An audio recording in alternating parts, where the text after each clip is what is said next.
ஜென்சிக்கு love marriage நடக்கணும்னா, அவங்க எந்த மாதிரி கல் யூஸ் பண்ணா அவங்களுக்கு சீக்கிரமா லவ் மேரேஜ் நடக்கும்? இது மூலியமா 100% காதல். ஜென்சி பாய்ஸ்க்கான ஒரு கொஸ்டின் என்னன்னா, கேர்ள்ஸை வந்து டக்குன்னு இம்ப்ரெஸ் பண்ணணும்னா எந்த மாதிரி கல் போட்டு போனா உடனே இம்ப்ரெஸ் ஆயிடுவாங்க? இந்த காதல்ல வந்து முக்கியமான விஷயமே சார் இப்போ 7:30 சனி வருது, 7:30 சனி நான் இந்த கோயிலுக்கு போறேன், அந்த கோயிலுக்கு போறேன், என்னை 7:30 சனி பாடாப்படுத்துது, நிறைய பக்தர்கள் வந்து கோரிக்கைகள் வச்சுட்டு இருக்காங்க.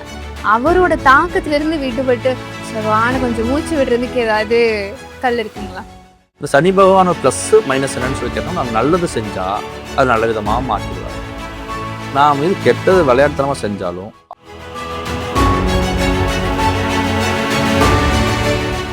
திருமண தடை அப்படிங்கிறது நிறைய பேருக்கு நம்ம கேள்விப்படுறோம். இதுக்கு பரிகாரங்கள், பிரம்மன் கோயிலுக்கு போறது, ரதிக்கு மாலை சாத்துறது, இந்த மாதிரி பரிகாரங்கள்னு பார்த்தா நிறைய இருந்துட்டே இருக்கு.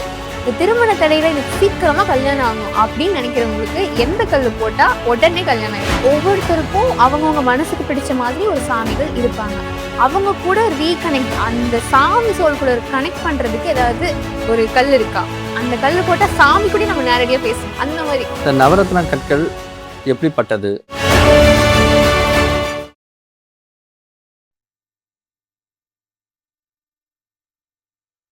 Welcome to Tamil logics. இன்னைக்கு நம்ம பார்க்க போற சுவாரஸ்யமான தகவல் என்னன்னா நவரத்னங்கள். இத நம்ம ட்ரெண்டிங் ஜோதிடர் சிறுமுக ஸ்ரீபதி ஜி கிட்ட கேட்டு தெரிஞ்சுக்கலாம். வணக்கம் அனைவருக்கும் உங்க அன்புக்குரிய சிறுமுகை ஸ்ரீபதி அன்பான வணக்கங்களும் நல்வாழ்த்துக்களும். இன்றைய நாள் இனிய நாளாகட்டும். இன்றைய தலைப்பு நவரத்னம். நவரத்னம் என்பது நம்ம வாழ்க்கையில இன்றியமையாத ஒரு விஷயம். நவரத்னம் இல்லாம ஒரு வீட்டில் ஒரு சுபிக்ஷமே நடக்காது. வீட்டில் எந்த ஒரு விசேஷம் நடந்தாலுமே தங்கம், வெள்ளி, வைரம் இந்த மாதிரி நவரத்னம் சம்மந்தப்பட்டதான் இருக்கிற இடத்துல மகிழ்ச்சியும் சந்தோஷமும் நிறைஞ்சிருக்கும். மகிழ்ச்சியும் சந்தோஷம் எங்கே நிறைஞ்சிருக்கோ அங்கே நவரத்னங்கள் நிறைய இருக்கும். இப்போ எடுத்துக்காட்டா நம்ம கோவிலேருந்து ஸ்டார்ட் பண்ணுவோம். ஒரு கோவிலுக்கு போகிறோம். ஒரு கோவில் அவ்வளோ கூட்டங்கள் வருது. நம்ம எல்லாருமே கஷ்டத்தோடு தான் போகிறோம், சந்தோஷத்தோடையும் போகிறோம். இதில் யார் எங்கே போயிருந்தாலும் கோயிலுக்குள்ளே போய் அந்த சுவாமியை, சிவனாகட்டும், பெருமாள் ஆகட்டும், அம்பாள் ஆகட்டும், பத்ரகாளி அம்மாவாகட்டும், வராகி ஆகட்டும், ஆஞ்சநேயர் ஆகட்டும், திருப்பதி ஆகட்டும், ஸ்ரீரங்கம் ஆகட்டும், இந்த மாதிரி கேரளா குருவாயூர் சொல்லிகிட்டே போகலாம். எந்த கோவிலாக இருந்தாலும், எந்த சுவாமியாக இருந்தாலும், அது இந்த ஒவ்வொரு சுவாமியும் ஒவ்வொரு மாதிரியான ஒரு கற்களில் செஞ்சுருப்பாங்க. ஒரு சில இடத்துல சுவாமி வந்து ஐம்பொன்னில் தான் இருக்கும். ஒரு சில இடத்துல வந்து பிளாக் ஸ்டோன் சொல்லக்கூடிய கருங்கலால் செய்யப்பட்ட சுவாமிகள். பெரிய பெரிய கோவிலெலாம் பார்த்தோம்னா கோவில் நுழைவாழ்வையும் இவ்வளோ தான் இருக்கும். ஆனால் சாமி இவ்வளோ பெருசு ரங்கநாதெல்லாம் படுத்துட்டு இருப்பா ஸ்ரீரங்கத்தில். அதை எப்படி எடுத்துகிட்டு போனாங்கிறத நம்ம இன்னைக்கு வரைக்கும் யோசிச்சு பார்த்தாலும் அதையை நம்ம வந்து அதை கண்டே பிடிக்க முடியாது. அந்த அளவுக்கான சுவாரஸ்யமாக இருக்கக்கூடியது தான் ஒவ்வொரு கோவிலும். அந்த ஒவ்வொரு கோவிலோட அமைப்பிலும் நவரத்னங்களுக்கு முக்கியத்துவம் இருக்குது. இந்த நவரத்னங்கள் தான் நம்ம வாழ்க்கையில் ஒவ்வொரு மாற்றத்திற்கும் ஏற்படுத்தக்கூடிய ஒரு விஷயம். அதில் ஒவ்வொன்றும் ஒவ்வொரு கல்லும் ஒவ்வொரு நிறமும் கொண்டது. நவரத்னங்கள் நிறைய இருக்கு. அதில் ரொம்ப முக்கியத்துவம் வாய்ந்தது 9 கற்கள் அப்படிங்கிறாங்க. அந்த 9 கற்கள் மூலயமா ஒவ்வொருத்தரோட வாழ்க்கைக்கும், ஒவ்வொரு சுவாமிக்கும், ஒவ்வொரு செயல்பாட்டுக்கும் அது முக்கிய பங்கு வகிக்குது. அந்த மாதிரி நம்ம எடுத்துக்கூடிய நவரத்னத்தில் எதனால் அந்த நவரத்னம் இந்த அளவுக்கு பவர்ஃபுல்லாக இருக்குது, இந்த அளவுக்கு எல்லாருமே நவரத்னத்தை பற்றி ஏதோ ஒன்று பேசிக்கிட்டே இருக்காங்க. தினமுமே நாம் எல்லாருமே ஒவ்வொரு ரத்னம் போட்டிருப்போம். பெண்கள்னாவே பொதுவாக தங்கம் அனுபவிச்சிருப்பாங்க. அதே பெண்களுக்கு வந்து செவ்வாயோட காரகன்னு சொல்லக்கூடிய பவிழம் ரொம்ப முக்கியமாக அந்த காலத்தில் அதுதான் முக்கியமான ஒரு விஷயமா வச்சுருந்தாங்க. இன்னைக்கு ட்ரெண்டிங்கில் வந்து நிறைய பேர் நிறைய விதமாக மாற்றிக்கிட்டாங்க.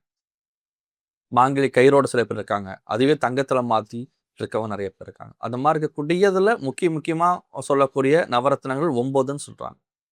அந்த 9 நவரத்னங்கள் வந்து ஒரு வீடு கட்ட போகிறோம் அப்படின்னா அந்த இடத்துல பாலக்கால்னு ஒரு டாபிக் இருக்குது. அந்த பாலக்கால் பிடிக்கிறதுங்கிறது ஒரு நல்ல நேரத்தில் பிரம்ம முகூர்த்தத்தில் வெடியறதுக்கு முன்னாடி, சூரியன் உதிக்கிறதுக்கு முன்னாடி அதிகாலையில் நம்மளுக்கு பிடிச்ச ஒரு 4-5 பேர் பெண்களை கூப்பிட்டு, சுமங்கலியை கூப்பிட்டு அந்த நவரத்னத்தை பூமியில் குழி தோண்டி அங்கே பாலக்குச்சின்னு ஒன்று வச்சு அந்த குச்சியை சுற்றியும் அந்த 9 கற்களும் நெட்டி அதுக்கப்புறம் செறிஞ்ச பால் ஊற்றி அதுக்கப்புறம் தான் வீடே கட்டுவோம். இப்போ இருக்கிற காலகட்டத்தில் இந்த நவரத்னங்களை பதிச்சு வீடு கட்டுற முறை இருக்குதாங்கய்யா இப்பயும்? இன்னைக்கு இருந்துட்டு தான் இருக்கு. இன்னைக்கு வரைக்கும் எவ்வளவோ மாற்றங்கள் இருந்தாலுமே ஒவ்வொரு குல வழக்கப்படி நான் அந்த பாலக்கால் பிடிக்கும்போது எல்லாருமே இந்த கோவிலா இருந்தாலும் சரி, வீடா இருந்தாலும் சரி, அந்த முதல் வந்து இந்த நவரத்தினத்தையும், ஐம்பொன்னையும் பதிக்கிறது உண்டு. எதனால அப்படின்னு சொல்லி கேட்டோம்னா, ஒவ்வொரு இல்லத்திலயும் சுபிக்ஷம் நிறைய வேணும்பாங்க. சந்தோஷம் நிறைஞ்சிருக்கணும்பாங்க. செல்வங்கள் நிறைஞ்சிருக்கணும். 16 வகை செல்வங்கள் நிறைஞ்சிருக்கணும்பாங்க. ஒவ்வொரு ஒரு குழந்தை பிறக்கிறது அது ஒரு விழா. ஒரு குழந்தை பிறக்கிறதுக்கு முன்னாடி சீமந்தம் செய்யறது அது ஒரு விழா.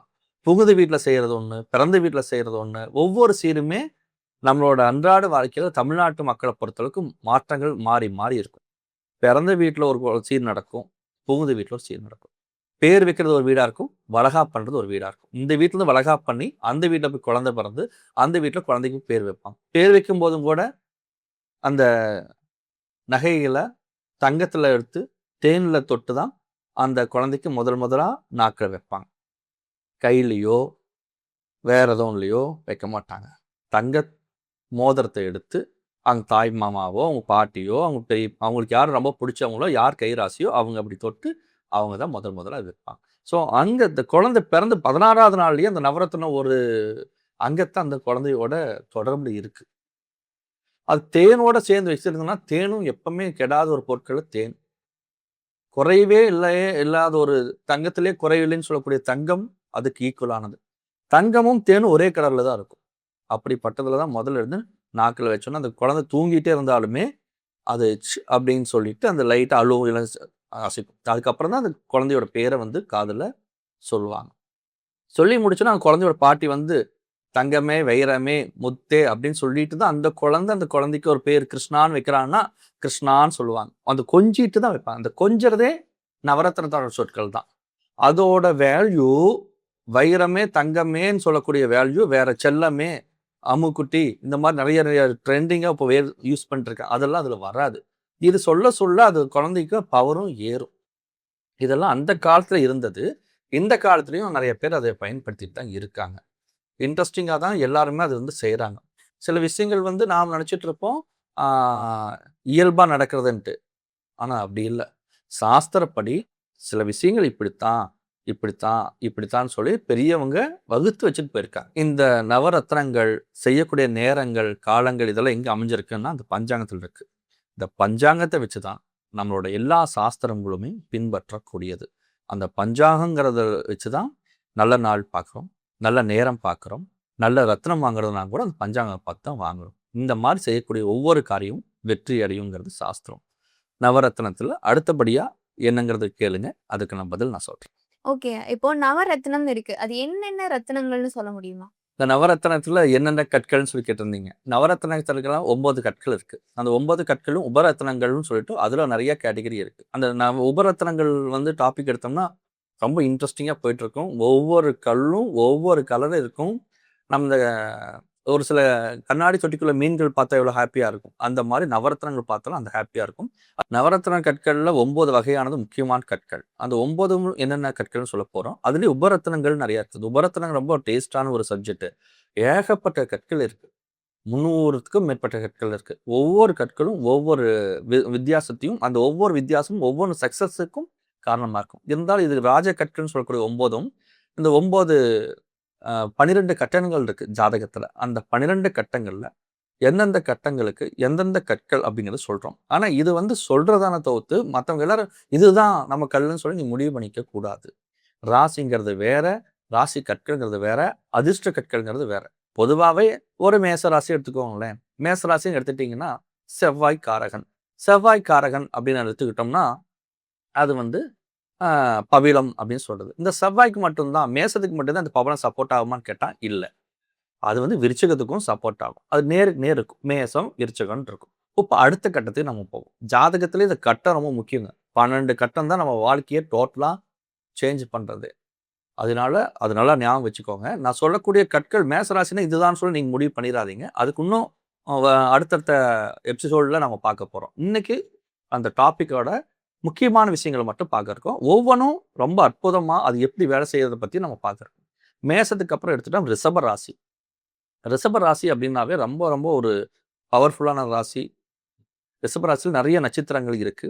அந்த ரிஷப ராசிக்கான கற்கள் அப்படின்னு சொல்லி எடுத்துட்டோம் அப்படின்னா வைரம். அது ரிஷப ராசிக்கு மட்டும்தான் வைரம் இருக்குமான்னு சொல்லி கேட்டோம்னா இல்ல. ரிஷபத்துக்கு நேர் கீழே துலாத்துக்கும் அதே வைரம் தான்.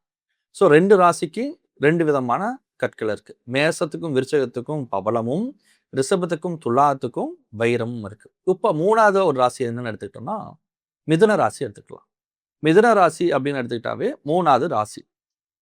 மிதுன ராசியில கற்கள் அப்படின்னு பார்த்தா பச்சை கலர். பச்சை கலர்னாவே மரகதம் தான். இந்த மரகதங்கிறதுக்கு பெரிய ஒரு யூனிவர்சலே இருக்கு.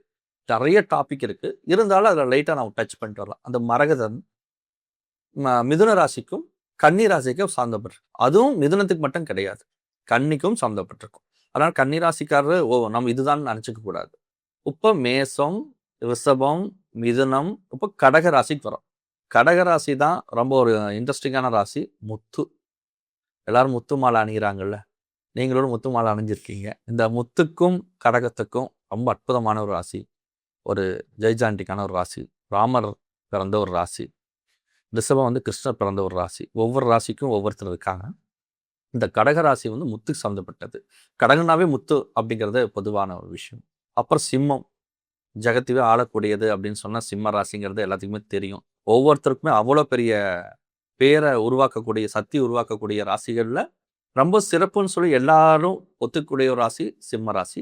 அப்படிப்பட்ட அந்த சிம்ம ராசியோட கற்கள் அப்படின்னா மாணிக்கம், ரூபிம்பாங்க. அது ஒரு வகையான மாணிக்கங்களில் நிறையா விதங்கள் இருக்குது. ஒரு சிலர் வந்து இந்த ஒரு கதை ஒன்று இருக்குது. 100 வருடங்கள் பழமை வாய்ந்த ஒரு நாகரத்னம் நாகப்பாம்பானது அந்த விஷத்தை அப்படியே வச்சு கக்குனா அது ஒரு மாணிக்கமாக மாறும். அந்த மாணிக்கத்தோட ஒளியை யாருனாலையும் க்ளோஸ் பண்ண முடியாது. இந்த மாட்டோட சாணி வச்சா மட்டும்தான் அந்த மாணிக்கத்தோட ஒளியை இது பண்ண முடியும். இந்த மாதிரியான நிறையா கற்றுக்கள், நிறையா உண்மையும் இருக்குது. ஒரு சில இடத்துல வந்து அது இதிகாச புராணத்தில் வேற ஒரு காரணத்துலையும் சொல்லியிருப்பாங்க. அது எதுக்கு சொல்லியிருக்காங்க, அது எப்படிப்பட்டது அப்படிங்கிறதையும் நம்ம பின்னாடி பார்க்கலாம். இப்போ மிதுனத்தை முடிச்சு, கடகத்தை முடிச்சு, சிம்மத்துக்கு முடிச்சிட்டோம். இப்போ திரும்பி கன்னிக்கு வந்துட்டோம். கன்னிக்கு முதலே நம்ம சொல்லியிருக்கோம், அதே மரகதம் இங்கே வருது. துலாக்கும் சொல்லிட்டோம், வைரம் அங்கிருந்து ரிஷபத்துல இருந்த வைரம் துலாத்துக்கும் வருது. விருச்சகம், அதாவது மேசத்துல இருந்த அதே கற்கள் தான் இந்த விருச்சகத்துக்கும் வருது, பவளம். இதுக்கப்புறம் தனுஷ் வருது. தனுஷுங்கிறது வந்து மேசம், ரிஷபம், மிதுனம், கடகம், சிம்மம், கன்னி, துலாம், விருச்சகம், தனுஷ். அதாவது 9வது வீட்டுக்கோட ஒரு ராசிக்கள். 9ஆம் வீட்டோட ராசிக்கள் அப்படிங்கன்னா தனுஷ். அந்த தனுஷோட ராசிக்கள் வந்து ரொம்ப பவர்ஃபுல்லான எல்லோ சஃபேர்பாங்க, மஞ்சள் புஷ்பராகம்பாங்க. இந்த ராசி கற்கள்லேயே மஞ்சள் புஷ்பராகம் தனி தன்மை கொண்டது, ஒரு மங்களகரமான ஒரு தன்மை கொண்டது. அந்த 9க்கு மட்டுமே, அந்த தனுசுக்கு மட்டுமே அந்த எல்லோ சஃபியர் கிடையாது, மஞ்சள் புஷ்பராகம் கிடையாது. அது அப்படியே நம்ம எடுத்துட்டோம் அப்படின்னு சொல்லி கொண்டு போனோம்னா 12வது ராசி மீனத்துக்கும் சப்போர்ட் ஆகும். மீன ராசிக்கும் எல்லோ சஃபியர் தான். அந்த மீன ராசிக்கும் தனுசு ராசிக்கும் ஒரே ஒரு கற்கள். இது எல்லாத்துக்கும் மேலே இத்தனை நம்ம சொன்னோம்ல, இத்தனையுமே ஆட்டி படிக்கிற ஒரு ராசி இருக்குது. அந்த ராசி பேரை சொன்னாவே எல்லாரும் கொஞ்சம் நிமிஷம் எப்படிப்பட்டவனா தான் நடுங்க வைக்கும். அப்படிப்பட்ட ராசி அப்படின்னா மகரம், கும்பம். இவங்க 2 பேர்த்துக்கும் ஒரே ரத்னம் தான், அது வந்து ப்ளூ சஃபையர். ப்ளூனாவே தெரியும், சனியோட கற்கள், சனியோட ஆதிக்கம் நிறைஞ்சது. இது எப்போ என்ன யாரை பண்ணுங்கிறது யாருனாலையும் டிசைடே பண்ண முடியாது. அப்படிப்பட்ட கற்கள் தான் இந்த 9 கற்கள். இந்த 9 கற்களை தாண்டி ராகு கேதுன்னு 2 கேட்டகரி இருக்கு. ராகு வந்து கோமேதகம் அப்படின்னு சொல்லுவாங்க, கேது வந்து வைடூரியம்னு சொல்லுவாங்க, கேட்டைஸ்ன்னு சொல்லுவாங்க. இந்த கற்களும் ரொம்ப ஒரு விஸ்தரமான கற்கள் தான். இந்த 9 கற்கள் தான் இப்போதைக்கு நவரத்னத்துல முக்கியமா எல்லாத்துக்கும் தெரிஞ்ச ஒரு கற்கள். இந்த 9 கற்களும் என்னென்ன பண்ண போகுது, இந்த 9 கற்கள்ல என்னென்ன பண்ணலாம் அப்படிங்கிறத பத்தி அடுத்தது நம்ம பார்க்கலாம். அதான் இப்போ இது வரைக்கும் நம்ம நவரத்னங்களை பத்தி தெரிஞ்சாச்சு. இப்போ ஜென்சிக்கு ஏத்த மாதிரி ஒரு கேள்வி சார். எப்படின்னா, ஜென்சிக்கு லவ் மேரேஜ் நடக்கணும்னா அவங்க எந்த மாதிரி கல் யூஸ் பண்ணா அவங்களுக்கு சீக்கிரமா லவ் மேரேஜ் நடக்கும்? ஜென்சி அப்படிங்கிறது இப்போ ரொம்ப அவங்க தான், அவங்களோட கண்ட்ரோலில் தான் நாடே இருக்கு. அவங்க என்ன நினைக்கிறாங்களோ அதை வந்து ரீச் பண்ணிட்டு இருக்காங்க. அப்படிப்பட்டவங்களோட லவ் மேரேஜுக்கு என்ன சப்போர்ட் ஆகும்னு கேட்குறீங்க. இதில் நிறைய கற்கள் இருக்கு. காதல் அப்படின்னாவே அங்கே வந்து வைரம் தான் முக்கியத்துவம் வரும். இதில் ரோஸ் கார்ட்ஸ் அப்படின்னு ஒரு கல் இருக்குது. இந்த ரோஸ் கார்ட்ஸுங்கிற கல் வந்து லவ்வுக்கு சூப்பரான ஒரு சப்போர்ட்டிவாக இருக்குது. நம்ம மனசில் என்னென்ன இருக்குது, நம்ம மனசுக்கு யார் செட் ஆகும், யாரோட இருந்தால் அந்த ஒரு நம்ம நினைக்கிற மாதிரி பொண்ணு நம்மளுக்கு கிடைக்குமா அப்படிங்கிறது ரோஸ் கார்ட்ஸோட பிரேஸ்லெட்ஸ் யூஸ் பண்ணலாம். ரோஸ் கார்ட்ஸோட கல் யூஸ் பண்ணலாம். அது வந்து லவ்வுக்கு ரொம்ப ஒரு ஹாப்பியாக ஒரு அது என்ன சொல்கிறது, லவ்ங்கிறது ஒரு ஹாப்பி இருக்குல்ல, அந்த ஹாப்பியை ரோஸ் கார்ட்ஸ் கொடுக்கும். வைரமும் கொடுக்கும். வைரம் ரொம்ப காஸ்ட்லி. அது வந்து எல்லாரும் அவ்வளோ சீக்கிரம் யூஸ் பண்ண முடியாது. இது கொஞ்சம் அளவான காசாக இருக்கும். இது எல்லாரும் யூஸ் பண்ணலாம். இது மூலிமா 100% காதல் செட் ஆகுமா, சக்ஸஸ் ஆகுமான்னு கேட்டிருக்க எல்லாத்துக்கும் சொல்கிறேன். கல் யூஸ் பண்ணி பாருங்கள், கண்டிப்பாக சக்ஸஸ் ஆகும். நான் நிறைய பேர்த்துக்கு கொடுத்துருக்கோம். அந்த கல் யூஸ் பண்ணிட்டு இருக்கவங்களே மென்மையாக தான் பேசுவாங்க. நாம் எல்லாம் என்ன நினச்சிக்கிறோன்னா, அந்த ஸ்டோன் என்ன பண்ணிட போகிறோன்னு நினைக்கிறோம். நம்ம வாழ வைக்கிறதே அந்த ஸ்டோன் தான். அது எந்த மதமாக இருந்தாலும் சரி, ஒவ்வொரு மதத்துக்குமே கூடாரம்னு ஒன்று இருக்குது, கோவில்னு ஒன்று இருக்குது. அதில் சாமி இருக்குதுன்னு சொல்லிட்டு ஒரு மதமும், அதே கூடாரத்தில் சாமி இல்லைன்னு சொல்லிட்டு இன்னொரு மதமும், அதுலேயே எங்கள் சாமி இப்படிப்பட்டதான் சொல்லிட்டு இருக்காங்க. ஸோ அங்கே ஒரு அமைப்புன்னு ஒன்று இருக்குல்ல, அந்த எல்லா இடத்துலையுமே நவரத்னத்தோட வேல்யூ இருக்குது. அதனால் வந்து இந்த ரோஸ் கார்ட்ஸ் காதலுக்கு இந்த கற்கள் வந்து ரொம்ப சூப்பராக சப்போர்ட் பண்ணும். ஓகே. இப்போ வந்து ஜென்சி பாய்ஸ்க்கான ஒரு கொஸ்டின் என்னன்னா, கேர்ள்ஸை வந்து டக்குன்னு இம்ப்ரெஸ் பண்ணணும்னா எந்த மாதிரி கல் போட்டு போனா உடனே இம்ப்ரெஸ் ஆயிடுவாங்க? கொஸ்டின் ரொம்ப இன்ட்ரெஸ்டிங்காக தான் இருக்குது. பசங்க பாய்ஸ் வந்து எந்த மாதிரி ஸ்டோன் யூஸ் பண்ணால் சப்போர்ட் ஆகுங்கிறது, இந்த இடத்துல வந்து எல்லோ சஃபேர் சூப்பராக ஒர்க் அவுட் ஆகும். என்ன ரீசன் கேட்டால், எல்லோ சஃபேர் வந்து நெகட்டிவ் கிரியேட் ஆகாது. நெகட்டிவ் கிரியேட் ஆகலைன்னா அங்கே ஒரு பாசிட்டிவ் கிரியேட் பண்ணும், ஒரு பொறுமையை கொடுக்கும். இந்த காதலில் வந்து முக்கியமான விஷயமே பொறுமை தான் அதோட கோலே. எந்த இடத்துல நம்ம பொறுமையாக இருக்கணுங்கிறத இருந்துட்டோம்னா சக்ஸஸ் கொடுக்கும். அந்த இடத்துல நம்ம பேசலாம் நினைப்போம், அந்த கல் பேச விடாது. இதெல்லாம் ரியலாக நான் நிறையா பார்த்துட்ருக்கேன், நிறையா ட்ராவல் பண்ணிகிட்ருக்கேன். நிறையா பேர்த்துக்கு நான் இந்த மாதிரி ஜெம் ஸ்டோன் கொடுத்துருக்கோம். அதில் இதெல்லாம் நான் பார்க்குறேன். அதனால் என்னோட இதில் பாய்ஸ் வந்து கொஞ்சம் எல்லோ சஃபேர் போட்டாங்கன்னா அந்த பொறுமை அவங்களுக்கு கொஞ்சம் நம்பிக்கை இருக்கும். இல்லைன்னா அதாக இருக்குமோ இதாக இருக்குமோன்னு சொல்லி பதறிட்டே இருப்பாங்கல்ல, அந்த மனசை ஸ்டாப் பண்ணிடும். அதுக்கு வேணும். இன்னொரு ஸ்டோன் வந்து இதே வந்து கேர்ள்ஸ் அப்படின்னா 3 ஸ்டோன் போடலாம். 3 ஸ்டோன் பெரிய ட்ரீம் கொடுக்கும். நம்மளுக்கு இப்படிப்பட்ட ஒரு கணவர் வேணும், அப்படிப்பட்ட ஒரு கணவர் வேணும்னு பார்க்கும்போது, ஓ இவர் நம்ம நினச்ச மாதிரி ஒரு கணவராக இருக்காரு அப்படிங்கிற மாதிரி காட்டி கொடுக்கக்கூடியது 3 ஸ்டோன். இது அந்த 3 ஸ்டோன். அதுக்கோசரம் நான் போடல. நான் நிறையா விஷயங்கள் நிறையா பேர்த்தோட ஜாதகம் பார்த்துட்டே இருப்பேன். அதனால அது கிளாஸ் ஆகிடக்கூடாது. ஒருத்தர் ஜாதகம் பார்த்தோன்னே அது கொஞ்சம் அடுத்த ஜாதகம் பார்க்கும்போது அதோட நினைவுகள் வரக்கூடாதுன்னு நான் சொல்லி போட்டிருக்கேன். அதனால கொஞ்சம் பவர்ஃபுல்லாக பெருசாக போட்டிருக்கேன். சிறுசாக போட்டால் அது கொஞ்சம் லவ் சப்போர்ட் பண்ணும். இப்போ லவ் பாய்ஸ் கேர்ள்ஸ்க்கெல்லாம் கேட்டாச்சு. இப்போ என்னோட நண்பர் ஒருத்தர் பிரேக்கப்ல ரொம்ப வந்து துயரப்பட்டுட்டே இருக்காரு. அந்த பிரேக்கப் ஆனவருக்கு என்ன ஜெம் கொடுத்தா பிரேக்கப் ஆன பொண்ணு வந்து திருப்பி ரீகனெக்ட் ஆகும்? அதுக்கு ஏதாவது ஜெம் இருக்கா? பிரேக்கப் அதாவது காதலிச்சிட்டு இருந்தவங்க சந்தர்ப்ப சூழ்நிலையெல்லாம் பிரிஞ்சுக்கிட்டாங்க. பிரிஞ்சவங்களுக்கு எந்த மாதிரி ஸ்டோன் போட்டால் அவங்களுக்கு ஒரு சப்போர்ட் ஆகுங்கிறீங்க. அந்த மாதிரி இடத்துக்கு வந்து நான் வந்து முத்துவை நான் சப்போர்ட் பண்ணுவேன். அந்த முத்து வந்து ஒரு நல்ல ஒரு பிரிவு, கஷ்டம், துக்கம் இதுக்கெல்லாம் வந்து சமாளிக்கக்கூடிய சக்தி வந்து அந்த முத்துக்கு இருக்கு. முத்து இருக்கிற இடத்துல எப்பவுமே எவ்வளோ பெரிய இடமா இருந்தாலும் தன்னை அழகாக வச்சுக்கும். கடலுக்கடியில் இருந்தாலும் சரி, கழுத்தில் இருந்தாலும் சரி, அந்த முத்துக்கு அந்த ஒரு பவர் இருக்குது. அதனால் இந்த பிரேக்கப் ஆனவுடைய அவங்கெல்லாம் வந்து கொஞ்சம் முத்து யூஸ் பண்ணலாம், முத்து மாலை பண்ணலாம், முத்து ஜபம் பண்ணலாம். அதாவது நம்ம வேண்டக்கூடிய சாமி கேட்டு முத்தில் நம்ம ஜபம் பண்ணலாம். இதெல்லாம் வந்து பிரேக்கப்லேருந்து அவங்க மீண்டு எழுந்து, நான் வந்து மீண்டு அதே பொண்ணு அதே பையனை கல்யாணம் பண்ணுங்கிறக்கோசம் சொல்லல. ஒரு மன ரீதியாக பாதிக்கப்பட்டு பிரேக்கப் ஆகிடுச்சு, நம்ம வாழ்க்கை அவ்வளோதான், இதுக்கப்புறம் நம்ம வந்து என்ன பண்ண போகிறோம் தெரியலைங்கிற ஒரு இருக்கக்கூடிய நபர்களுக்கு முத்து மாலைகள், முத்து மோதிரங்கள் இதெல்லாம் வந்து அவங்களோட ரீஎன்ட்ரி கொடுக்கும்.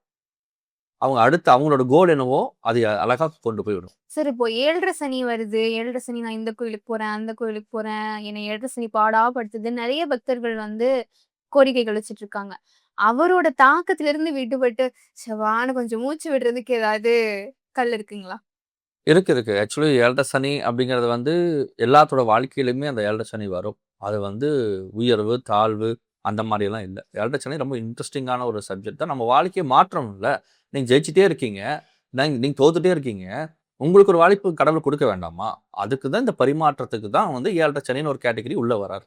அந்த 7.5 சனிங்கிற கேட்டகரி சனி பகவான் சொல்கிறாங்க. இந்த சனி பகவான் யாருக்கு வந்தாலும் நல்லது செய்யும், கெட்டது செய்யுங்கிறது இருக்குது.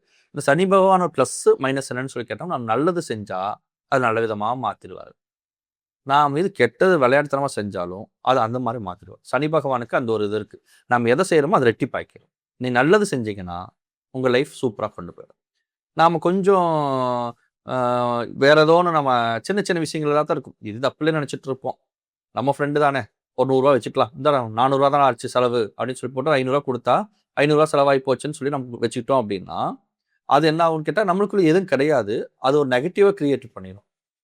அதனால சில கஷ்டங்கள் வரும்.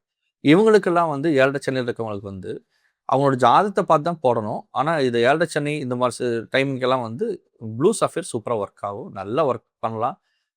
கரெக்டாக அந்த ஸ்டோனை போட்டு உண்மையாக இருந்தால் அந்த 7 வருஷம் முடியும் போது அவங்க சொந்த ஒரு வீடு வாங்கியிருப்பாங்க. அவங்க பிஸ்னஸ் சூப்பராக போயிருக்கும். அவங்க ஒரு அடையாளமாக இருப்பாங்க. வாழ்க்கையில் ஒவ்வொரு மாற்றமும் ஒவ்வொரு வித்தியாசமும் ஒவ்வொரு தருணமும் அந்த 7 சனி முடியும் போது அவங்க வாழ்க்கையை இலக்கணமாக மாற்றிருக்கும். அதனால் 7 சனிங்கிறது சாதாரணமாக இல்லை. அது நம்ம பவர்ஃபுல்லாக எடுத்து சக்ஸஸ் பண்ணோம்னா வாழ்க்கையோட மிகப்பெரிய மாற்றத்தில் நீங்கள் எல்லாருமே இருப்பீங்க. Okay sir. இப்போ கலைத்துறையில வந்து மிகப்பெரிய அளவுல ஜொலிக்கிறதுக்கு எந்த ஒரு கல் போட்டா அவங்களுக்கு மிக சிறப்பான நல்லது கொடுக்கும்? கலைத்துறையை பொறுத்தளவுக்கு வந்து ரொம்ப முக்கியமான கொஸ்டின் தான். இன்னைக்கு எல்லாருமே வந்து ஜெயிக்கணும்னு சொல்லிட்டு எல்லாரும் திறமை இருக்கவங்க எல்லாருமே இருக்காங்க. அதாவது அன்னைக்கெல்லாம் நாம பிறந்த காலத்துலலாம் நாங்க இருந்த சின்ன குழந்தைகளா இருக்கும்போது பார்க்கும்போது பார்த்தா யாரோ ஒருத்தர் பாடிட்டு இருப்பாங்க. அவங்க சூப்பர் ஸ்டாரா இருப்பாங்க. ஹீரோயின்டா இருப்பாங்க. இன்னைக்கு நம்ம வந்து இந்த ஃபோன் எடுத்தாலும் சரி, எந்த சப்ஜெக்ட் எடுத்தாலும் இப்படி நம்ம ரீல்ஸ் எடுத்தாலும் சரி, ஊரே பூரா ஆடிட்டு இருக்கு. ஸோ கலைங்கிறது ஒவ்வொருத்தர்கிட்டையுமே இருக்கு. கலை இல்லாதவர்கள் மனிதர்களே இல்லை. ஒருத்தர் சிரிக்க தெரியும். அவங்க சிரிக்கிற விதம் அழகா இருக்கும். அது ஒரு கலை தான். இந்த மாதிரி கலைத்துறைகளில் ஒரு ஹீரோ ஆகணும், ஒரு ஹீரோயின் ஆகணும், ஒரு மியூசிஷியன் ஆகணும், ஒரு பாடகர் ஆகணும், ஒரு நடன ஆசிரியர் ஆகணும், இல்லை நடனம் ஆகணும், நான் சொல்லித்தரணும். இந்த மாதிரி ஏகப்பட்ட கேட்டகரி இருக்கு. இதுல பயணிச்சு வெற்றி அடையணும் அப்படிங்கிறதுக்கு என்ன கல்லுன்னு நீங்க கேட்டிருக்கீங்க. இது பயணிச்சு வெற்றி அடையிறதுக்கு 3 விதமான கற்கள் இங்க தேவைப்படுது. ஃபர்ஸ்ட் வாய்ப்பு கிடைக்கணும். அந்த வாய்ப்புக்கு வந்து புதனை பயன்படுத்தணும். புதன் வந்து கலைக்காரகன். கலைக்கு நல்லா ஒரு சப்போர்ட் பண்ணுவான். கல்விக்காரகன். புத்தி அதிகமா பயன்படுத்தணும். ஒவ்வொரு இடத்துலையுமே வந்து புத்தி கூர்மையா இருக்கவங்க வந்து ஏதோ ஒரு பாயிண்ட் டக்குன்னு மூவ் பண்ணிடுவாங்க. நம்ம பார்த்துருக்கோம். அந்த மாதிரி ஃபர்ஸ்ட் புதன் வந்து சப்போர்ட் பண்ணும். 2வது கேட்டகரி அப்படின்னு சொல்லி எடுத்துட்டோம்னா எல்லோ சஃபேர் குரு. அதிர்ஷ்டம் சொல்றாங்கல்ல, அந்த அதிர்ஷ்டங்கிறது குரு பகவான் அப்பப்போ திடீர்னு நம்மளுக்கு கொடுப்பார். இந்த 2ம் தாண்டி கலைத்துறையோட ஜொலிக்கணும் அப்படின்னா வைரம் தான். அந்த வைரத்தை போடும்போது நம்மளுக்கு எவ்வளவு நெகட்டிவ் வந்தாலும் நெகட்டிவே வராது. பாசிட்டிவ் மட்டும் கிரியேட் ஆகிட்டே இருக்கும். இந்த மாதிரி 3 கற்களும் ஒவ்வொரு ஸ்டேஜ்லயும் போட வேண்டியது இருக்கு. ஒரு உள்ள என்ட்ரி ஆகிறதுக்கு புதன் தேவைப்படும். ஞானம் தேவைப்படும். அவங்க சொல்றதை கேட்கணும். சொல்றதை கேட்டு நம்ம ரிப்பீட் பண்ணணும். இந்த இடத்துல வந்து புதனோட மரகத கல் வந்து சூப்பராக சப்போர்ட் பண்ணும். இது வந்து நீங்கள் மோதிரமாக தான் போடணுங்கிறதுல இல்லை, பேக்கெட்டில் வச்சுக்கிட்டாவே போதும். சனிக்கும் அப்படிதான். சனியுமே கலைக்கு சம்மந்தப்பட்டது தான். அந்த அது ஒவ்வொரு ராசிக்கும் மாறும். நான் பொதுவாக சொல்லிட்டு இருக்கேன், ஒவ்வொரு ராசிக்கும் மாறும். ஆனால் இதுக்கு அது சப்போர்ட் பண்ணி தான் இருக்கும். இந்த சனிக்கு இந்த கலை அப்படிங்கிற ஒரு கேட்டகரியில் ஒரு சக்ஸஸ்ஃபுல் வந்து ஒவ்வொரு ராகு பகவானுக்கும் இருக்கு. ராகு பகவானும் சப்போர்ட் பண்ண அந்த ஒவ்வொரு கல்லுக்குமே அந்த ஒரு இது இருக்கு. கலைத்துறையை கொண்டு போய் வெற்றி அடைவதற்கு எல்லா கல்லுக்குமே இதுல சப்போர்ட் இருக்கு. இதுல அதிகமான ஒரு பிளஸ் ஸ்டார் யாருன்னு கேட்டா வைரம் தான். இந்த வைரம் எல்லா ராசிக்காரங்களும் போடலாமா? வைரத்துல ஒரு மிகப்பெரிய கொஸ்டின் இதுதான். எல்லா ராசிக்காரும் போடலாமான்னு சொல்லி கேட்கறாங்க. வைரத்தை எல்லா ராசிக்காரும் போடலாம். அது எப்படி போடலாம் அப்படின்னு சொல்லி கேட்டோம்னா, வைரம் மூக்குத்தியா போறதுக்கு ரூல்ஸ் இருக்கு. எல்லா ராசிக்காருமே வைர மூக்குத்தியா போறதுக்கு ஒரு அனுகூலம் இருக்கு பொதுவா. இந்த வைரத்துல செயின் போடுறதுங்கிறது எல்லாத்துக்கும் கொடுக்கல. 1 சென்ட் கம்மியா தான் மூக்குத்தில ஒரு வைரத்தை பதிக்க முடியும். ஒரு டாட், நம்ம ரெனால்டு ரீஃபில் ஒரு டாட் வச்சா பெருசு இருக்குமோ அந்த டாட் தான் வைரம் வந்து ஒரு மூக்குத்தியல் நம்ம பதிப்போம். இது கம்மலாச்சுன்னா ஜாஸ்தி ஆகும். 1 சென்ட்டுக்கு மேல வைரத்தை போடுற மாதிரி இருந்தால் அவங்க ஜாதகத்துல அந்த வைரம் சப்போர்ட் பண்றதா இருந்துச்சுன்னா சூப்பரா ஒர்க் ஆகும். எல்லா ஜாதகத்துக்கும் வைரம் செட் ஆகாது. ரிஷபத்துக்கு செட் ஆகும், துலாக்கு செட் ஆகும், மீனத்துக்கு செட் ஆகும். இப்படி ஒவ்வொரு கேட்டகரியும் எடுத்து சொல்லிட்டே போகலாம். ஒரு இந்த வைரத்தை இந்த கிரகங்கள் பார்க்குறங்காட்டிக்கு இது பலம் ஜாஸ்தியாக இருக்குது, பலம் கம்மியாக இருக்குன்னு ஒரு கேட்டகரி இருக்குது. அப்படி இருக்கக்கூடியவங்களுக்கும் வைரம் செட் ஆகும். அதனால் வைரத்தை போடுற அளவுக்கு நான் இதுவரை நிறைய பேர்த்துக்கு வந்து சொல்லியிருக்கேன். நான் சொன்ன எல்லாத்துக்குமே வந்து வைர மூக்குத்திக்கு நான் பரிந்துரைச்சிருக்கேன். வைர மூக்குத்தி போட்டவங்க எல்லாத்துக்குமே ஒரு சுபிக்ஷம் இருக்குது. அதாவது ஹாப்பியாக சந்தோஷமாக கண்ணில் அதிகமாக தண்ணி வராது. வைர மூக்குத்தி போட்டவங்களுக்கு வந்து யாராவது ஒருத்தர் நம்மளை அதிகமாக தாக்குறாங்க அப்படிங்கிற பட்சத்தில் கண்ணுலேருந்து தண்ணி வராது. அந்த திடமாக அப்படி நின்றுருப்போம். முறைச்ச மாதிரி விரைச்ச மாதிரி நின்றுருப்போமோ தவிர்த்து அவ்வளோ சீக்கிரம் நம்மளோட இழகிற மாட்டோம். அந்த தைரியத்தையும் அந்த விதியும் அந்த வைரத்தோட ஒளிகள் அவங்கள தாக்கிட்டு இருக்கும். நாம் அமைதியாக இருந்தாலுமே நம்ம அதிக நேரம் திட்டிகிட்டே இருக்காங்கனாலுமே வைர மூக்குத்தி போட்டிருக்காங்கன்னு வச்சுக்கோங்களேன், அவங்களோட பார்வை அது மாதிரி படுதுன்னு வைங்களேன், அவங்க அவ்வளோ ப்ரெஷர் நம்மளால் கொடுக்க முடியாது. அதனால் வைரத்துக்கு ரொம்ப பவர்ஃபுல்லாக இருக்குது. அது 1 சென்ட் போட்டிருந்தாலும் அதோட இன்னைக்கு 1 சென்ட் 10,000 ரேஞ்ச் வருது. நீங்கள் ரொம்ப பெருசாக நினச்சிக்க வேண்டியதில்லை. 10,000 இருந்தாலுமே வைரம் வாங்கலாம். வைர மூக்குத்தி கரெக்டாக நபர்கிட்ட கொடுத்து எல்லாமே வந்து டைரெக்டாக கடையிலேருந்து வாங்கி எதுவும் போட்டுறக்கூடாது. எந்த ஒரு விஷயமா இருந்தாலும் அது வந்து கொஞ்சம் எடுத்து அது இந்த நவரத்தின பொறுத்தளவுக்கு வீட்டில் கோவிலில் கொடுத்து ஒரு நமஸ்து பண்ணி புனித இடத்துக்கு போயிட்டு வந்ததுக்கப்புறம் தான். ஏன்னா எல்லாருமே போட்டு போட்டு பார்த்துருப்பாங்க. நெகட்டிவ் நிறைய பாசிட்டிவாக இருக்கிறதெல்லாம் மாறிடும். அதனால் அதெல்லாம் கொஞ்சம் பார்த்து சேல் பண்ணோம்னா இந்த வைரங்கிறது எல்லாரும் பயன்படுத்தலாம். நீங்களுமே பயன்படுத்தலாம். இப்ப பாத்தீங்கன்னா சார், நெறைய பேர் ஜாதகத்துல வந்து உங்களுக்கு நாகதோஷம் இருக்கு அப்படின்னு நம்ம நெறைய பேர் சொல்லி கேள்விப்பட்டிருக்கோம். இந்த நாகதோஷம் இருக்கிறவங்க எந்தெந்த கற்கள பயன்படுத்தக்கூடாது? இந்த நாகதோஷத்திற்குன்னு ஒரு கற்கள் அப்படின்லாம் பிரிக்க வேண்டியதில்லை. பொதுவாகவே எப்படின்னு கேட்டிங்கன்னா, நம்ம லக்னத்திற்கு 5, 9 லக்னாதிபதி இது சார்ந்த கற்கள் தான் நம்ம ஒவ்வொருத்தருக்கும் பரிந்துரைக்கிறோம். அந்த 9 அந்த 5, 9 கூடிய கற்களோட சப்போர்ட் எப்படி இருக்குது, அந்த கிரகங்களோட எப்படி சார்ந்தப்பட்டிருக்கு அப்படின்ட்டு இருக்கு. இந்த நாகதோஷம் அப்படிங்கிறத வந்து இந்த ராகு பேஸ் பண்ணி வர்றது. லக்னத்திலே ராகு இருக்கிறது, லக்னத்துக்கு 2ல் ராகு இருக்கிறது, 7ல் ராகு, 8ல் ராகு இருந்தால் இந்த மாதிரி ராகு தோஷம் இருக்குது, நாகதோஷம் இருக்குது, இதனால திருமணம் தடைகள் இருக்கணும், இதே மாதிரி தோஷம் இருக்கிற ஜாதகம் தான் கல்யாணம் பண்ணணும், இங்கே இருக்கக்கூடிய மாதிரி அங்கே இருக்கான்னு சொல்லி பார்த்துட்டு இருந்தோம்னா அப்படியே கல்யாணம் 2 மாதம் நடக்க வேண்டிய கல்யாணம் 2 வருஷம் ஆகியும் நடக்காமையே இருக்கும். இதோ பெரிய ஒரு ப்ராசஸ் மாதிரி இருக்கும். இந்த மாதிரி இருக்கக்கூடியவங்களுக்கு என்ன திசைங்கிறத டிசைட் பண்ணி அந்த என்ன திசை இருக்கோ அந்த திசைக்கு தகுந்த மாதிரியான ஒரு கற்கள் நம்ம பயன்படுத்தும் போது இந்த நாகதோஷம் இதனால பாதிப்புகள் ஏற்படாது. இந்த நாகதோஷங்கள் நிறைய கேட்டகரி இருக்குது. அது இன்னொரு எபிசோடில் நம்ம வந்து அதை பற்றி கிளியராக பேசி அது என்னென்ன இருக்குது, அது எதனால் இப்படி இருக்குது அப்படிங்கிறத பற்றி பேசலாம். இந்த கல்லோடு சேர்ந்து நாகதோஷத்தை நம்ம சம்மந்தப்பட்டோம்னா கொஞ்சம் கன்ஃபியூஸ் ஆகிடும். அதனால் இந்த நாகதோஷங்கிறது வந்து ராகுவோட சம்மந்தப்பட்டது. இந்த நாகதோஷத்துக்கு சம்மந்தப்பட்ட கல் அப்படிங்கிறது ராகு பகவானோட கல். இந்த ராகு அப்படிங்கிறது வந்து ஒரு பெரிய அவர் ரொம்ப வருஷம் ஜேர்னி பண்ணக்கூடியவர். அதாவது நம்ம சனி திசை சனி அப்படின்னா 19 வருஷம் நம்ம வாழ்க்கையில் ஃபர்ஸ்ட் ஹாஃபை முடிச்சிருவார். சுக்கிரன் 2வது ஹாஃப். எக்ஸாம்பிள் பெரிய பெரிய திசை குரு 16 வருஷம். இந்த மாதிரி இருக்கக்கூடியதில் ராகு வந்து 18 வருஷம். ஸோ இந்த 18 வருஷங்களுக்கு சம்மந்தப்பட்ட ராகு. அதனால கொஞ்சம் பவர் ஜாஸ்தியாக தான் இருக்கும். அது என்னங்கிறத நம்ம அடுத்த வீடியோவில் இந்த நாக தோஷத்தை பற்றி தனியாக வீடியோ பார்க்கலாம். செவ்வாய் தோஷத்துல இருக்கிறவங்களுக்கு அரசாங்க வேலை இருக்கு, அந்த அதுக்கு வந்து சப்போர்ட் ஆகக்கூடிய கற்கள் அப்படின்றீங்க. சூப்பரான கொஸ்டின். அரசாங்கத்தோட சப்போர்ட் பண்ணணும் அப்படிங்கிற ஒரு பேஸ் வந்தாவே அங்கே வந்து ரூபி தான், மாணிக்கம். மாணிக்க கற்களை பயன்படுத்துவது மூலிமா நம்ம அரசாங்கத்தோட வேலையும் சப்போர்ட் ஆகும். அது செவ்வாய் தோஷம் இருக்கவங்க தான் அரசாங்க வேலை கிடைக்குங்கிறதெல்லாம் இல்லை, புரியுதுங்களா? ஒரு சிலர் செவ்வாய் தோஷத்தோடு இருக்கவங்களுக்கு 9ஆம் இடம் 10ஆம் இடம் நல்லா ஸ்ட்ராங்காக இருந்து லக்னத்திலேயே லக்னாதிபதி இருந்து லக்னத்துக்கு 9 கூடிய கிரகங்கள்லாம் வந்து கரெக்டான பொசிஷனில் இருந்தால் அவங்களுக்கு அரசாங்க உத்தியோகம் கிடைக்கும். நிறையா பேருக்கு அரசாங்க உத்தியோகம் கிடைக்கும்னு நம்ம சொல்லியிருக்கிறோம். நிறையா பேர் அரசாங்க உத்தியோகத்தில் இப்போ பயணிச்சுட்டு இருக்காங்க. அது இத்தனை வருஷத்துக்கு அப்புறம் தான் கிடைக்கும்னு சொல்லியிருப்போம், அத்தனை வருஷத்துக்கு அப்புறம் தான் கிடைக்குது. அந்த மாதிரிலாம் இருக்குது.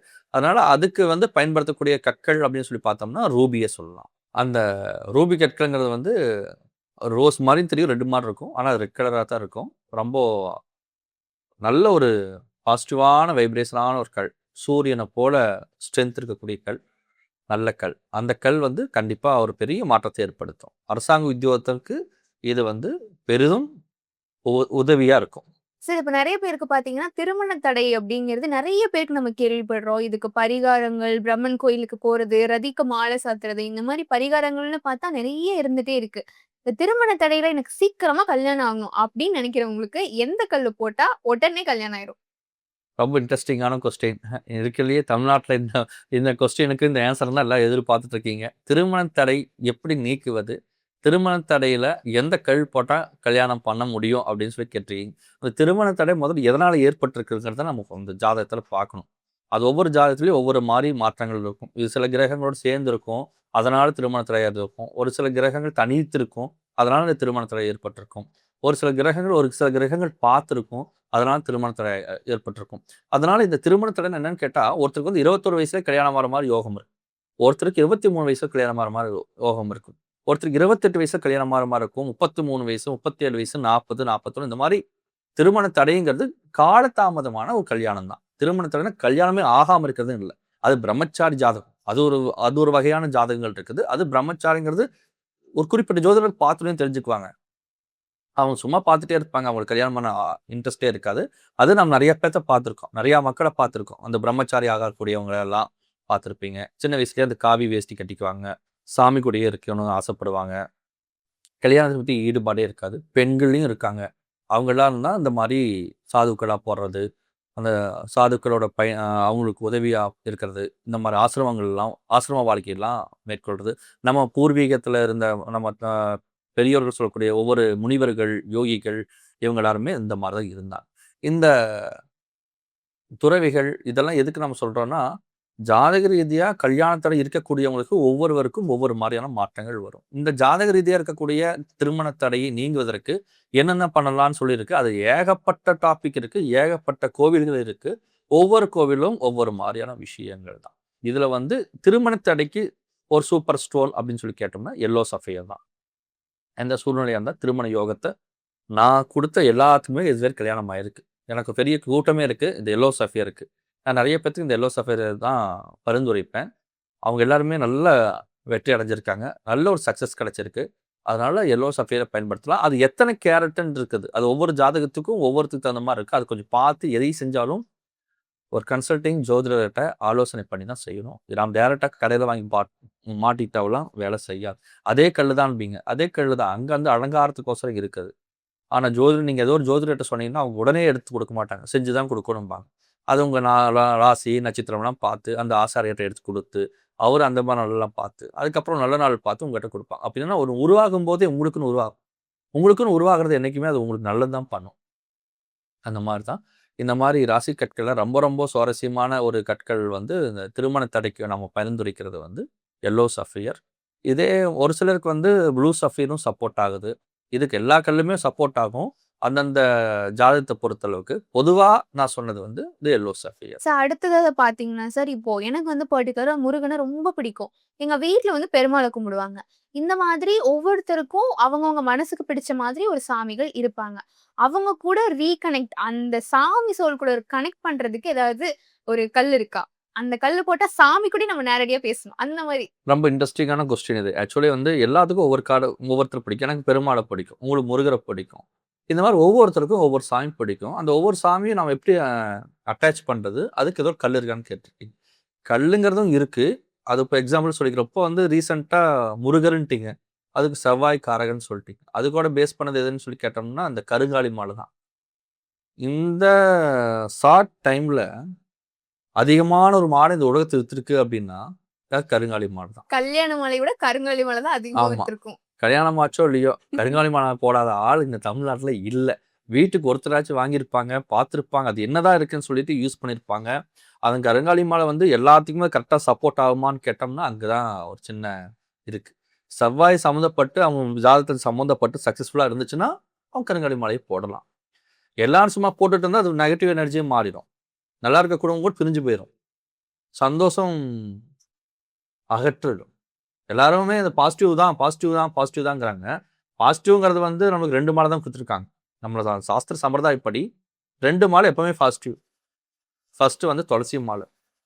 எல்லாருமே வந்து இந்த இங்க முருகருக்கு மாலை போடுறதாகட்டும், சபரிமலை ஐயப்பனுக்கு மாலை போடுறதா இருக்கட்டும், மாலைன்னு சொல்லி போட்டாலுமே எல்லாம் துளசி மாலை தான் போடுவாங்க. துளசிங்கிறது தான் மிக உத்தமமா நம்மள அப்படியே தூய்மையா வச்சுக்கும். நம்மளுக்கே எந்த ஒரு கெட்ட வழக்கம் இருந்தாலுமே, அந்த மாலை நம்ம கழுத்துல போட்டிருந்தோம்னா, மன அமைதிப்பட்டு, அதெல்லாம் வேண்டாம், இத செய்யலாம், நல்லது செய்யலாம் அப்படின்னு சொல்லிட்டு இந்த துளசி மாதாவோட பிரார்த்தனை அப்படி இருக்கும். மகாலட்சுமி சொரூபம்னு சொல்லுவாங்க. எல்லா ஐயங்கார் வீட்லயுமே, இப்போ எல்லாத்தோட வீட்லயுமே துளசி மடம்னு ஒண்ணு வச்சு வழிபாடு செய்றாங்க. அது வெள்ளிக்கிழமைனா துளசி அப்படியே தழைஞ்சு அவ்வளோ சூப்பரா இருக்கும். அந்த துளசி மரத்துலேருந்து ஒரு இதழ் கூட கிள்ள மாட்டாங்க. அந்த மாரி துளசி மாலை வந்து ரொம்ப விசேஷமானது. அது வந்து எந்த விதமான தோஷத்தையும் யாருக்கும் ஏற்படுத்தாது. துளசி மாலைனால ஒருத்தனுக்கு வந்து ஒரு இடையூறுகள்ங்கிறது இல்ல. ஆனா கருங்காலி மாலை அப்படி இல்ல. அது வந்து கரெக்டான டைம்ல நீங்க போடணும்னு ஆசைப்படுறவங்க எல்லாருமே ஜபத்துக்கு போடலாம். முருகனை வழிபாடு செய்றேன், எனக்கு முருகரோட லிங்க் இருக்கு, முருகரும் நானும் ரொம்ப ஒரு அட்டாச்மெண்ட்டாக இருக்கும், எனக்கு எல்லாமே முருகர் தான், இந்த உலகமே முருகர் தான், முருகருக்கு மேலே எனக்கு எதுவுமே இல்லைன்னு ஆசைப்படுறவங்க கருங்காலி மாலையை மாலை நேரத்தில் 6 மணி இல்லை தீபம் பற்ற வச்சுட்டு முருகருக்கு ஒரு விளக்கேற்றி ஒரு பூ வச்சு பொட்டு வச்சு அந்த ஒரு மாலையை எடுத்து ஜபம் பண்ணி ஓம் சரவண பவாய நமக சரவண பவாய நமக சரவண பவாய நமக அந்த ஒரு 108 தாட்டி சேட் பண்ணிங்கன்னா அந்த மாலைக்கும் உயிர் பிடிக்கும், உங்களுக்கும் மாற்றத்தை கொடுக்கும், நீங்கள் நினச்ச காரியங்களும் சக்ஸஸ் ஆகும். இது எத்தனை நாள் டெய்லியுமே பண்ணலாமான்னா ஒரு இதெல்லாம் ஒரு விரதம்னு சொல்லி வச்சுருக்கோம். எல்லா நாளும் எல்லாமே பண்ண முடியாது. நம்ம எல்லாமே ஒரு நாள் ஒரு இடத்துக்கு போக வேண்டியது இருக்கும், வர வேண்டியது. ஒரு 12 நாள் பிரார்த்தனையாக வச்சுக்கிறது, ஒரு 48 நாள் பிரார்த்தனையாக வச்சுக்கிறது, ஒரு 108 நாள் பிரார்த்தனையாக வச்சுக்கிறது. அந்த 108 நாட்கள் நம்ம சாயங்கால நேரத்தில் அது செய்யணும், காலையில் நேரத்தில் அது செய்யணும் அப்படிங்கிறது இருக்குது. இதெல்லாம் இந்த வழிபாடுகள் செய்யும் போதெல்லாம் நம்ம சின்ன பிரசாதம் ஒன்று சாமிக்கு முருகருக்கு வைக்கணும். முருகருக்கு என்ன பிடிக்குமோ பழங்கள், பஞ்சாமிர்தம் அந்த மாதிரி வச்சு ஒரு நமஸ்து பண்ணிட்டு அந்த வேண்டுதல் முடிச்சுட்டு அது வந்து அந்த டைமில் ஒரு 10 நிமிஷம் கழுத்தில் ஜபம் பண்ணிட்டு கழுத்தில் போட்டுட்டு சாமிக்கு இதெல்லாம் பிரசாதமெல்லாம் கொடுத்துட்டு சாமி கும்பிட்டு திரும்பி கழட்டி அங்கேயே வச்சு போட்டு வர்றது. இது வந்து ஒரு கண்டிப்பாக 100% சக்ஸஸ்ஃபுல் கொடுக்கும். நம்ம 24 ஹவர்ஸ் சும்மா எடுத்து மாலையாக போட்டுட்டு போனீங்கன்னா நாம் கடையில் வாங்கி மற்ற பாசிகளாக மாற்றோம்ல, அந்த மாதிரி தான் இருக்கும். அதனால் எதை எப்படி செய்ய வேண்டும் என்று திட்டமிட்டு செயல்பட்டால் உங்கள் வாழ்க்கையில் முருகராக இருந்தாலும் சரி, விநாயகராக இருந்தாலும் சரி, பெருமாளாக இருந்தாலும் சரி. இப்போ நான் வந்து பெருமாள் அப்படின்னா ஸ்படிக மாலையும் சப்போர்ட் பண்ணும், சிவனுக்கும் ஸ்படிக மாலை சப்போர்ட் பண்ணும். இந்த கற்கள் எல்லாமே வந்து நவரத்தனோட சம்மந்தப்பட்டது தான். அந்த மாதிரி ஒவ்வொரு சாமிக்கும் ஒவ்வொரு கற்கள் இருக்குது. அந்த ஒவ்வொரு கற்களுமே இந்த மாதிரி ஜெபம் பண்ணி போட்டுக்கலாம். நான் வந்து ஸ்படிகம் போட்டிருக்கேன். ஒவ்வொரு நாளும் ஒவ்வொரு மாதிரியான பிரார்த்தனை இருக்கும். அந்த ஒவ்வொரு நாளுக்கும் தகுந்த மாதிரியான ஒரு கற்கள் யூஸ் பண்ணிக்குவோம். அந்த மாதிரி ஒரு நாள் விரதம் இருக்கணும். முதல்ல விரதம் இருக்கணும் எல்லாருமே. முருகருக்கோசரம் ஒரு நாள் சாப்பிடாம இருக்கணும். சஷ்டிக்கு இருக்கிறீங்களா இருங்க, உத்தரத்துக்கு இருக்கிறீங்களா தாராளமாக இருக்கலாம், கிருத்திகைக்கு இருக்கீங்களா இருக்கலாம். என்னைக்கெல்லாம் சாப்பிடாம நம்ம வந்து விரதம் இருக்கிறோமோ அதெல்லாம் தான் பாசிட்டிவாக மாறும். இது அந்த அன்னைக்கெல்லாம் இந்த மாலையை போட்டுக்கலாம். எல்லா நாளும் போகிறத விட விரதம் இருக்க நாட்கள் போட்டோம்னா அது சக்ஸஸ்ஃபுல் ஆகிடும். நாம் இங்கே மாலை போட்டு டீ கடைக்கு போய் ஒரு டீ குடிக்கிறோன்னு வச்சுக்கோங்களேன், ஒரு ஐயங்கார் பேக்கரியில், அந்த மாலைக்கும் மரியாதை இல்லாமல் போயிடும். அப்போ என்ன ஆகும்னா நெகட்டிவாக மாறிடும். ஏன் அப்படி சொல்கிறோன்னா, அப்புறம் ஏன் மாலை போட்டு எல்லாம் வெறுங்கால் நடந்து போகிறீங்க? பயபக்தியாக நேர்த்தியாக நம்ம வழிபாடு செஞ்சால் தான் அது வெற்றி அடையுங்கிறது நம்ம சாஸ்திரம் சொல்லுது, நம்ம தாத்தா சொல்லியிருக்காங்க, பாட்டி சொல்லியிருக்காங்க. அதுபடி இன்னைக்கு வரைக்கும் முருகருக்கு மாலை போட்டுட்டு அந்த பழனி பங்குனி உத்திரம் அதெல்லாம் மறக்க முடியாது, தைப்பூசம் தமிழ்நாடு ஜெகஜோதியாக இருக்கும், திருவிழா அப்படின்ட்டு. அந்த மாதிரி அந்த மாதிரி நாட்கள் அது போட்டோம்னா வெற்றியை கொடுக்குங்கிறது சாஸ்திரம். இது வந்து முருகருக்கு இந்த மாதிரி, பெருமாளுக்கு துளசி மாலை, சிவனுக்கு உத்ராட்ச மாலை. உத்ராட்சத்தில் நிறைய கேட்டகரி இருக்கு. அது இப்போ இந்த ருத்ராட்சத்தை பத்தி நீங்க பேசும்போதுதான் வருது. இப்ப வந்து ருத்ராட்சம் போட்டா நம்ம அசைவம் வந்து சாப்பிடக்கூடாதுன்னு சொல்லியிருக்காங்க. உண்மையாலுமே ருத்ராட்சம் போட்டா அந்த அசைவத்தை வந்து தவிர்க்கணுமா? அது ஏன் தவிர்க்கணும்? எல்லாரும் என்கிட்ட இதை கேட்டுகிட்டே தான் இருக்காங்க. இதுக்கு ஒவ்வொருத்தரும் ஒரு மாதிரி பதில் சொல்லிட்டு இருக்காங்க. இதில் என்னோட ஒப்பீனியன் என்னன்னு நான் சொல்லிடுறேன். பயபக்தி நேர்த்தியாக ஒரு விஷயத்தை நம்ம செயல்படுறோம். ஒரு வெற்றி வேணும்னு தான் ஒரு விஷயத்தை நம்ம செயல்படுறோம். வெற்றி வேண்டாம்னா நம்ம செய்யப்பட மாட்டோம். நம்ம ஜெயிக்கணும்னா அதுக்கு எவ்வளோ எஃபெக்ட் வேணாலும் நம்ம போட தயாராக இருக்கும். உத்ராட்ச மாலை பொறுத்தளவுக்கு எல்லாருமே போடக்கூடிய ஒரு மாலை தான். அது அந்தந்த வயசுக்கு தகுந்த மாதிரி மாற்றம் இருக்குது. 50 வயசுக்கு மேலே போடக்கூடிய உத்ராட்ச மாலைனால யாருக்கும் எந்த பாதிப்பும் வராது. இந்த 16 வயசு 18 வயசு போடுறவங்கலாம் வந்து அந்த உத்ராட்ச மாலை, உத்ராட்சங்கிறது மிகப்பெரிய சக்தி வாய்ந்தது. அதை வந்து கரெக்டாக பயன்படுத்தாமல் சும்மா எல்லாரும் போட்டிருக்காங்க நாமளும் போட்டிருக்காங்களுக்கு அது வேலை செய்யாது. என்னோட கணிப்பில் வந்து ஒரு சைவ நெறி, வைணவ நெறி, நெறியில் ரொம்ப விஷயங்கள் நல்லா தெரிஞ்சவங்க, விஷயத்தோட ஆக்கப்பூர்வமாக இருக்கிறவங்க, அந்த விஷயத்த வந்து மற்றவங்ககிட்ட பரப்புறவங்க, இந்த மாதிரி இருக்கவங்க வந்து உத்ராட்சத்தை போட்டோம்னா அது பல மடங்கு வாழ்க்கை மாற்றத்தை கொடுக்கும். மற்றபடி யாரோ ஒரு சிலர் வந்து நம்ம ஒரு வேற ஏதோ படிச்சுட்டு இருக்கோம், ஆஃபீஸ் போயிட்டு இருக்கோம், அவங்கள உத்ராட்சம் போட்டிருந்தாங்கன்னா அது அவ்வளோக்கா இருக்காது. நீங்கள் உத்ராட்சம் போட்டுக்கணும் பாருங்க, ஆட்டோமேட்டிக்காக நீங்கள் கையெழுத்துக்க முடியுங்க. அந்த உத்ராட்சத்துக்கு அவ்வளோ பவர் இருக்கு. அதான் அந்த சைவ நெறி வைணவ நெறியை பற்றி சொல்கிறேன். எதுக்குன்னா, உணவு வந்து சைவத்தை சார்ந்து இருந்த கூடியவங்களுக்கு வந்து அந்த உத்ராட்சம் 100% வாழ்க்கையின் மாற்றத்தை ஏற்படுத்தி கொடுக்கும். அசைவம் சாப்பிட்டு அந்த உத்ராட்சம் போட்டுக்கலாம் அப்படின்னா உத்ராட்சம் நம்ம போட வேண்டியதில்லை. உத்ராட்சம் போடுறோம்னா நம்ம அந்த மாதிரி நெறிகளை பின்பற்றணும். வைணவ நெறிகளை பின்பற்றணும், சைவ நெறிகளை பின்பற்றணும், தான தர்மங்களை பின்பற்றணும். பின்பற்றக்கூடிய விஷயங்களும் வந்து அவங்க வந்து இந்த உத்ராட்சம் போட்டோம்னா அவங்க பின்பற்றுறது பூராம லாபஸ்தனமா பெருக்கி அவங்க நினைச்ச காரியங்களை சக்ஸஸ்ஃபுல் ஆகும். நாம ஒரு நல்ல பயபக்தியா இருந்துட்டு அது ஒன்றான மரியாதை நம்ம சுவாமி கொடுக்கலங்கிற பட்சத்துல அதனால நம்மளுக்கு வந்து பாசிட்டிவ் விட நெகட்டிவ் தான் நிறைய ஏற்படும். அதெல்லாம் உத்ராட்சத்தை பயன்படுத்துறவங்க அந்த ஏஜ் கேட்டகரி இருக்குதுங்க. அந்த வழிபாடு இருக்கு. நீங்க இன்னும் எல்லாரும் ஆசை இருக்கும். அந்த ஆசை எப்படி நிறைவேற்றிக்கலாம்னு நான் சொல்றேன். பிரதோஷத்தன்னைக்கு நீங்க ஒரு 1/2 மணி நேரம், 2 மணி நேரம் கோயிலுக்கு போகும்போது எடுத்து மாட்டிட்டு போங்க. கோயிலுக்குள்ள வழிபாடு செய்யுங்க. வந்ததுக்கப்புறம் கழட்டி வச்சிருங்க. ஒரு சிவன் ராத்திரி வருது, மாசமான ஒரு சிவன் ராத்திரி வருது, அந்தன்னைக்கு பூஜை நடக்குது, அந்தன்னைக்கு போட்டுக்கோங்க, கழட்டி வச்சிருங்க. அது போட்டுட்டே இருக்கணும்னு நீங்க ஆசைப்படாதீங்க. போட்டுட்டே இருக்கணும்னா அதோட நெறிமுறைகளை பின்பற்றணும் இல்ல. அதை சார்ந்து நீங்க அதை மேற்கொள்கிறது சிறப்பு. ஸோ இப்போ ருத்ராட்சம் போட்டுக்கணும்னு ஆசைப்படுறவங்க, அசைவமும் சாப்பிடணும்னு ஆசைப்படுறவங்களுக்கு இது ஒரு நல்ல ஆல்டர்னேட்டிவ். பிரதோஷத்தன்னைக்கு சாமி கும்பிட்றப்ப மட்டும் போட்டுக்கிட்டா, அவங்களுக்கும் போட்ட மாதிரி இருக்கும். சாமியும் வழிபட்ட மாதிரி இருக்கும். ஆமா. எதனாலன்னு கேட்டா, நாம ஒரு சின்ன விஷயம் இருக்கு. நம்ம இன்னைக்கு ஒரு ஹேப்பியா இருக்கோம்னா, ஃபர்ஸ்ட்டு நம்ம பிறந்தநாள்னா ஃபர்ஸ்ட்டு அன்னைக்கு தான் வந்து எந்திரிச்சோன உடனே போய் குளிச்சுட்டு வருவோம். தீபாவளியா உடனே போய் குளிச்சுட்டு வந்துருவோம். ஏன்னா, அந்த நாள் நம்மளுக்கு ஒரு ஹேப்பியான நாள். ஸோ நம்ம இன்னைக்கு ஒரு பிரதோஷமா, நம்ம கோயிலுக்கு போனோமா, ஒரு மாலை இருக்கா, குளிச்சுட்டு வந்தோமா, இன்னைக்கு பிரதோஷம், நெத்தியில ஒரு பட்டைய போட்டோமா, ஓகே சாயங்காலம் வரைக்கும் நம்ம இன்னைக்கு எதுவும் சாப்பிட வேண்டாம். பிரதோஷத்த முடிச்சுட்டு சாப்பிடுறவங்க ஏகப்பட்ட பேர் இருக்காங்க. பிரதோஷத்த முடிச்சாதான் விரதம் முடிச்சாச்சு, கைங்கரியம் முடிச்சாச்சுன்னா, நீங்க வீட்டுக்கு வந்து கழட்டி வச்சு போட்டு அடுத்த நாள் நார்மலா இருக்கலாம். எல்லாம் போட்டுட்டு சாப்பிட்றதுங்கிறது வந்து நல்ல விஷயமான்னு சொல்லி கேட்டோம்னா, அது நெறியை அ சரி செய்யக்கூடிய விஷயங்கள் இல்ல. அடுத்ததா இப்போ வெளிநாடு போய் நான் வேலை பார்க்கணும்னு நெறைய பட்டதாரிகள் வந்து முயற்சி பண்ணிட்டே இருந்தாலுமே, ஏதோ ஒரு காரணத்தினால அது தடைபட்டுக்கிட்டே இருக்கு. வெளிநாட்டுல போயி நான் நல்லா சம்பாரிச்சு என்னோட வாழ்க்கைய மேம்படுத்தணும்னு நெனைக்கிறவங்க, எந்த மாரி கல்ல வந்து பயன்படுத்தலாம்? சூப்பரான கேள்வி. இது வந்து இந்த வெளிநாட்டு பயணம்னாவே நெறைய பேத்துக்கு இந்த விசா பிரச்சனைலாம் இருக்கு. பயணங்கள் ஏகப்பட்ட பிரச்சனைகள் இருக்கு. இந்த வெளிநாட்டுக்கு சம்மந்தப்பட்டவங்க எல்லாருமே கொஞ்சம் ஆஞ்சநேயர் பகவானோட ஆதிக்கம் ஜாஸ்தியா தேவைப்படும்.